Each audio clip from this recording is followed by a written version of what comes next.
Welcome to Zeption Tour 8.8, Factoring by Grouping. There are 5 boxes. The essential understanding for this lesson is when you have a polynomial that has 4 terms in it, when it has 4 terms, this is the important part, it has to have 4, I want you to consider factoring by grouping. And you might see me do this, FB G, and FBG just means factoring by grouping. So when the polynomial has 4 terms, we're going to consider factoring by grouping. Okay, here's box number 1. I'm going to explain to you how factoring by grouping works, and I'm going to do it sort of in reverse of what it means, okay? So let's consider these two binomials here, 3x plus 2 and an x minus 4, okay? If I was going to multiply these two binomials using the distributive property, the way I've taught you to do it is take the first binomial, 3x, or the first term in the binomial, take 3x, and multiply it by the entire second binomial, which would be x minus 4. That's your first step.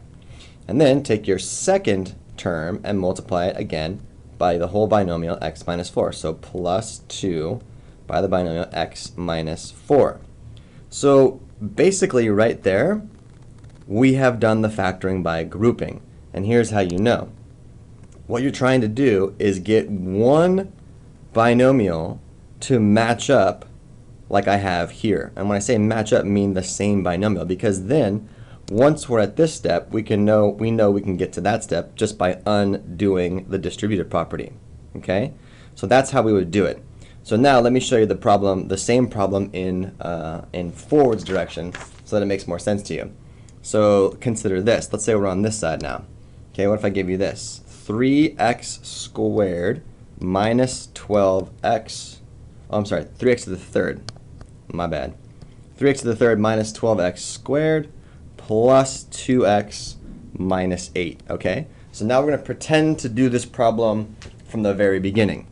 So notice that I have exactly 4 terms. I have 1, 2, 3, and 4. So if I have 4 terms, then I'm going to consider factoring by grouping. And the way that we're going to do it is we're just going to group the first 2 together, and we're going to group the last 2 together, and we're going to take out the GCF. Take out the GCF. So take a look at that first binomial now, 3x to the third minus 12x squared. The greatest common factor I can pull out of this would be a 3x squared. Okay?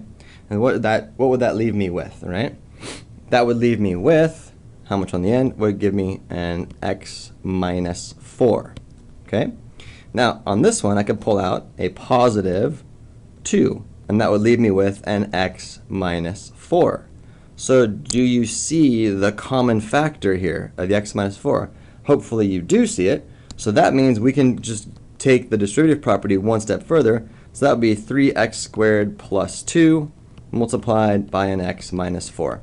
I just realized that this should have been squared here and squared there, but the idea is still the same. So that is how factoring by grouping works.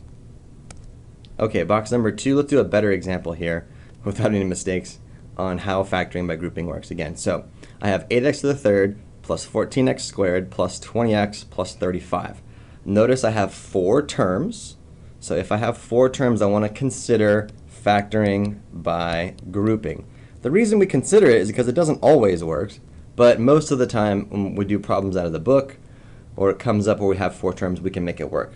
So again, I'm going to group the first 2, and I'm going to group the last 2 and create 2 binomials and take out the GCF of each binomial. The greatest common factor of 8x cubed and 14x squared, hopefully you see it, is going to be 2x squared. That leaves me with 4x plus the number 7. So ideally in my head, I'm looking for a 4x plus 7 inside this second binomial. I'm looking for a 4x plus 7. Can you see a 4x plus 7? I can if we factor out a certain number. So think about what number should we factor out.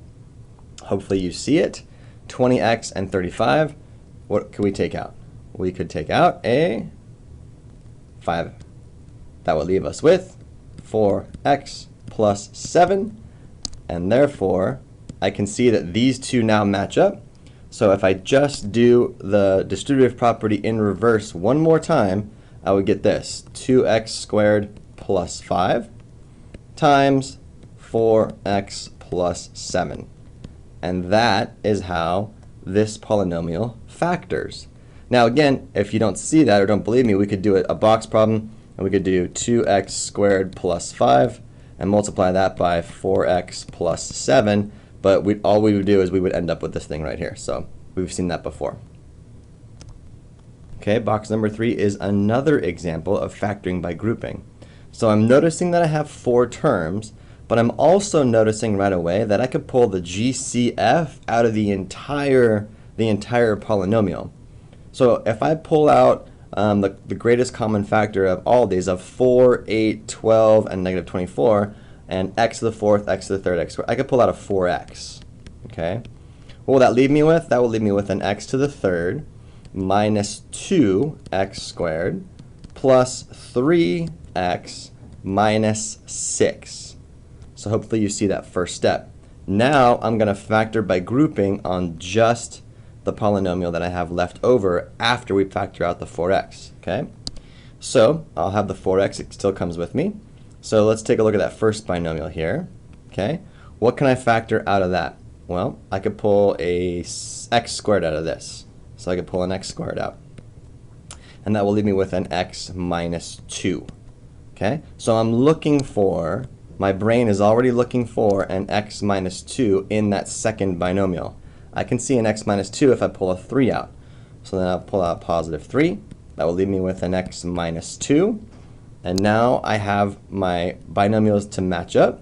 So therefore, when the answer all said and done is going to be 4x times x squared plus 3 times an x minus 2.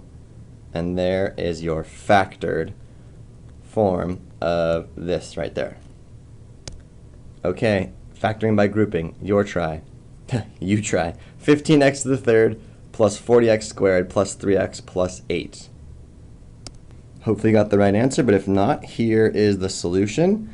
Let's go ahead and group the first two, and I could take out of 15 and 40, I could take out a 5. And of x to the third and x squared, I can take out an x squared. That will leave me with a 3x plus 8. Oh look, there's already a 3x plus 8 right there, so I could take out a positive 1, and I would have a 3x plus 8. So therefore, the answer would be 5x squared plus 1 multiplied by 3x plus 8. Okay, box number 5 is another you try. You try again, so factor by grouping. See if you can get this one. Remember, on the last one, it is okay to factor out a 1, so that might come in useful in this problem too. Hopefully you got the right answer, but if not, here's how it's done. Okay, I'm going to take out the GCF of the first binomial and the GCF of the second binomial. So of 14x to the third and 8x squared, I can take out a 2x squared. That would leave me with a 7x plus 4. Oh, and I'm noticing there's already a 7x plus 4 right there, so I could take out the number 1 from any factor, 7x plus 4, or from any binomial, because 1 is a factor of everything. So therefore, the answer should be 2x squared plus 1 multiplied by 7x plus 4. And there's your answer.